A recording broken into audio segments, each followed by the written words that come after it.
नाशिक विधान परिषदेतील बंडखोरांशी महायुतीकडून मनधरणी सुरूच। गोकुळ गीते, प्रसाद हिरे दोघांसोबत मंत्री उदय सामंतांची चर्चा। आज मंत्री गिरीश महाजन बंडखोर उमेदवारांना भेटणार। राष्ट्रवादीकडून राज्यसभेसाठी राजेंद्र जैन यांना उमेदवारी, मंत्री छगन भुजबळांचा पत्ता कट।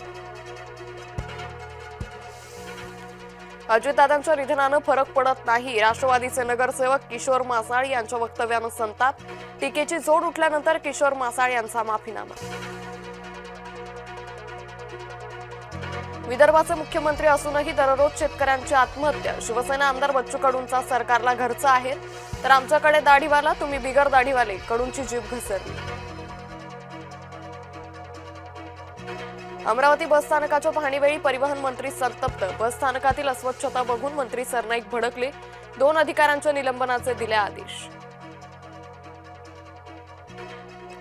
नागपूरच्या स्फोटक कारखान्यांमधील होणाऱ्या अपघातांची मुख्यमंत्र्यांकडून गंभीर दखल। स्फोटक नियम 2008 मध्ये सुधारणा प्रस्ताव, राज्य सरकार प्रस्ताव केंद्र सरकारला सादर करणार। मुंबईतील वॉटर टँकर चालक मालकांचा आजपासून बेमुदत संप। केंद्र सरकारच्या नव्या भूजल नियमांचा निषेध। संपामुळे बांधकाम प्रकल्पांसह अनेक सेवांवर होणार परिणाम। नाशकात महाविद्यालयीन युवतीवर अत्याचार। लग्नाचा आमिष दाखवून दारू पाजून जबरदस्तीने अत्याचार। व्हिडिओ व्हायरल न करण्यासाठी लाखो रुपयांची मागणी। निदा खानच्या चौकशीत धक्कादायक खुलासे। मी पीडितेला घरी नेऊन नमाज पठणाचं प्रशिक्षण दिलं। चौकशीत निदा खाननं गुन्हा कबूल केल्याची माहिती।